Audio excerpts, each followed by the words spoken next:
Hello and welcome to Where I Find My Ships. Today we're going to be taking a look at the Shroudbearer, which is a legendary ship encounter, rather rare, for me, extremely rare, over 600 hours in, and I've only seen it once, but that's just the luck of the RNG gods, and that's fine, because today we're going to have a look at all the weapons, some of the Class M components, and just touch on some of the methods of how to pay more attention to increase your chances to find the legendary encounters. So the Shroudbearer is the Maroon battleship. It is a Class M, and it is massive, and it looks fantastic. Cannot wait till we can fly these and down the track when we can actually board them. Spend like 30 minutes raiding these giant ships. That's going to be a lot of fun. It's coming. It is the biggest ship that you can find for the Maroon faction. Being a Class M, unfortunately, we cannot fly or pilot these yet. They're not actually properly built out. I don't think there's any current method to fly them. I could be wrong. Please let me know if you can pilot the legendary ships with or without mods. Be very keen to try that. Okay, so let's dive into it. So this is the Shroudbearer. Do note, I'm able to get it into my shipyard using some console commands. If you're interested in how to do that, I'll add that at the end of the video. And just look at it. It looks absolutely amazing. I love this fuel system. It's just awesome. Got a quad silo, a large tank, got pipes, got a reactor here. I think it's got possibly 2 reactors. I could be wrong. No, it's just the one. But look at that. The 8780 mag target reactor. Now, I'm still on the lookout to find out if someone has compiled all the data for all the Class M components. So then we can go through these in a bit more detail and get an actual better understanding of how good they are in terms of their components. But this fuel system is just awesome. Even got the pipes down into the Grav drive, which is really cool because it's a bit more realistic. And then we have another fuel tank at the bottom here, at the back, I mean. It's really cool how they've done it. And now for the engines, these are all Class M, so I don't really have a lot of information, but you can just look at the engine thrust. The engine thrust, it is huge. Now the maneuvering thrust is extremely poor on these engines, only coming in at 6,000. So when you look at the engine thrust and compare it to the maneuvering thrust, this is very poor engine. And the mobility for this is only 43. Which is surprising. I would have thought with these huge engines, it would be at least 100. But there you go. So the engines look awesome, but they actually have terrible, terrible maneuvering thrust, which makes it a kind of a bad choice for a Class M. But I guess with a ship this big, having 43 mobility might not be too bad. And hopefully we'll be able to get some better detail and data on all the different Class M components. Okay, so while we're at the back here, so this is the NG400 Grav drive, but I assume it's not that good for a Class M. It does have a max power of 12, but the Grav drive jump thrust is pretty low, so it only gives it a jump range of 16 light years, which again, maybe for Class M, that's not too bad, but I was expecting a lot higher for a jump range. Now under the Class C, the highest NG Grav drive you can get is the NG340 Grav drive, which actually has more jump thrust at 45, and a max power of 11. So even looking at the best Class C version of the NG Nova drive, it's definitely looking like this isn't a very good one. Now for the reactor, these are Class M, so the power generators is humongous. And funnily enough, it says it's Starship Design Rank 4, so that's pretty funny. And here we have the reactor. The reactor is linked into all the fuel and pipes. It's really cool to see. I really like how they designed this. 8780 mag. It has a huge amount of power generated at 64, but it has quite a low hull health for a Class M, I'm guessing, at 181. But if we look at the highest Class C Dogstar mag reactor, which is a Class B, it can generate 39 power and has a pretty low hull health of 71. So it's interesting just to compare those two. So it might have worse hull health, but it's actually not too bad considering it's a Class B. And also just note, look at the prices of these components where it's available. 500,000 just for the reactor. Woo! And look at the engines. 703,000 for the engines. What? That's crazy. So they don't have prices for some of these other components.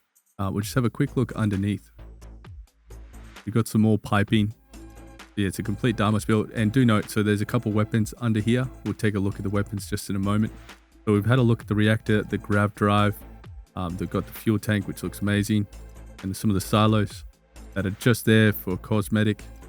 Got the large tank on top, the pipes here, And then, yeah, the rest of this is pretty much just Class M components. But yeah, you can see here we can move them. But unfortunately, if you look at the errors, there is so many. So there's probably a way to get around this. I'll have to have a look. Might be some mods. And the big trouble is there is no landing gear, no way to enter the ship. So I think that's one of the first things you'd need to do if we would ever try get onto something like this. But down the track, I'm sure someone will figure that out. So for the cockpit, we have the DS40.2. So not too bad. Like I was expecting maybe a bigger version.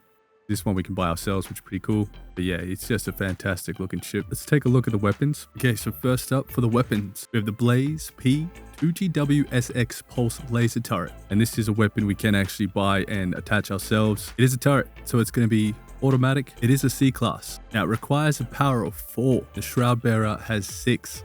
So that's pretty crazy. Rate of fire of 4, 21,000 a pop, with a level unlock of 30, and I think it has a base range of 1200.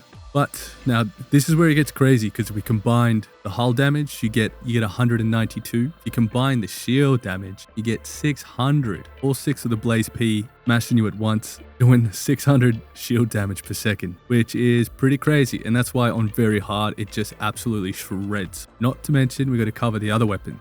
But this is a Class M, so you can actually put 6 on. It has 2 at the front, 2 at the back, 2 underneath. You can probably attach more. I don't know what the limits are for Class M. Next, we have the Disruptor 3340A Auto Alpha Turret. Again, it's another auto turret, but it's going to be firing from quite a distance automatically. It is a Class C. It does require a power of 4 again, the rate of fire of 4, and a pretty cheap price of 15,100 a pop, with a level unlock of 24.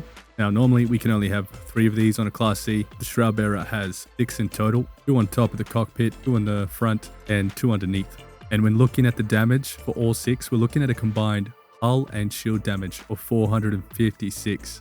It's definitely not bad if you factor in the other damage from the previous weapon. Oh, and most importantly, it is a particle weapon. I should have said that at the start. It is a particle weapon, so it is with the good range, quite strong, does great hull and shield damage. Now, if you do want to purchase this, I'll put it up on the screen, because there's only a select few technicians that sell this, just in case you want to try it out yourself. And just in case you're curious, there are only 3 other base ships in Starfield that will have this weapon attached: the Base 1 Claymore, Silent Runner, and the Star Semi.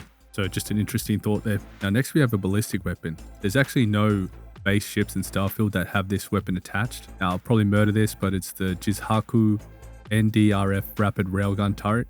It is another turret, so it automatically fires. It is a Class C with a power of 3. Definitely, it's in the top 10 for the ballistic weapons. It comes at a cost of 22,500 per pop, the level unlock of 27. Now there are only 4 of them attached, which would give you a combined hull damage of 384 and a combined shield damage of 112. So when you look at all these weapons, they're not too shabby at all, especially with the sheer amount of them. So again, you have some of these at the front, some on the side, and then at the underneath, you got some tucked under here. So not too bad. Now, it'll be really cool to check out some of these other legendary ships. I haven't been able to find them. So if you happen to have a save where they're still in orbit and not destroyed, and you're happy to share that with me, it'd be awesome if you would be able to send me that. And then I can do another video on these legendary ships where we can try cover them in a bit more detail. Moving on to some of the tips to find them. There's no for sure way in finding these vessels. They're very rare and happen at random, but make sure you visit all the black ship icons, as these can turn into legendary encounters. So for example, I found the Shroudbearer in the Serpentis system, which is pretty cool because that's probably the system you think you would find it. The reason you want to go to these ship icons is that they do turn into these legendary events. It is much rarer, but that's how you'll find it. Now, I don't know if you can use a save and reload trick on one ship icon, try to see if you get different results. I did test it very briefly, and each time I got the exact same sort of event. So I don't think you can do that. I think it's determined as soon as it appears. Do let me know if that's not correct. And you can find these ship encounters anywhere in the universe. Could be level 1 system, could be level 75. I would probably tend to stick to the higher level systems, but again, it's up in the air about how it works. But at least this will just give you an idea of how you can find these ship encounters. So I didn't actually realize this for quite some time. Okay, so for you PC players out there, if you do want to get the Shroudbearer into your inventory, even though you won't be able to fly it, what you want to do is, when you find it, you want to fly as close as you possibly can to it, basically touching it at least 100 meters, if not closer. You want to be facing it, and you want to click to your console. Make sure you click on the ship, and you'll get this GBFM number. Make sure that's selected, and then you want to go TrySetPlayerHomeSpaceShip and then enter that code in. That's next to the GBFM. I'll put this command into the description. You want to copy and paste it, and then you hit enter. And you want to make sure it says success at the end of the command there. That way you know that it's been added to your inventory. Now it says it's your home ship, but it really isn't your home ship. It'll just sit in your inventory. You can register it, you can look at it, but you can't do anything outside that. Now the reason we have to use this command, and there's no other way else, you can't spawn these ships like you would others. You can only do this if you see it in front of you, at least to my knowledge. If there's other ways of doing it, do let me know. But that should get you the Shroudbearer into your inventory. But that will sort of cover it for this video. Thanks so much for watching. If you got anything out of it, let me know. If you think I should cover something a bit more or something else on this, definitely let me know in the comments. Now, until next time, peace.